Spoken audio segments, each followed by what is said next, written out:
ओ दादा, आज का पूरा वीडियो होगा बंगाली में, वो भी चैट जीपीटी के हेल्प से। तो चलिए शुरू करते हैं। আজ আমি একটা ছোট গল্প বলবো বন্ধুরা। একদিন আমি কলকাতাতে বেরিয়েছিলাম, মনে মনে ভাবছি আজ একদম প্রপার বাঙালি হয়ে থাকবো। আমি একটা দোকানে ঢুকলাম, কনফিডেন্স নিয়ে বললাম, দাদা একটা চা দাও। দাদা আমাকে দেখে বলল, দুধ চা না লিকার চা? আমি বললাম দুধ চা। দাদা একটু লুক দিল, এমনি লুক যেটা বলে তুমি বাঙালি না। আমি বুঝে গেছি। তারপরে দাদা বললাম বসুন। আমি বসলাম, চা এলো।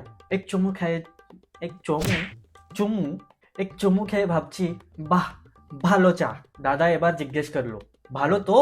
আমি বললাম হ্যাঁ ঠিক আছে। বন্ধুরা ওই দিন আমি একটা नहीं हो रहा है, ठीक है चीटिंग कर लेता हूँ। বন্ধুরা ওই দিন আমি একটা ভয়ঙ্কর ভুল করেছিলাম। বেঙ্গালীদের সামনে ঠিক আছে বলা মানে ফুল ডিসকাশন ইনভাইট। দাদা শুরু করে দিল, অ্যাকচুয়ালি চাটা একটা ভালো হতে পারো।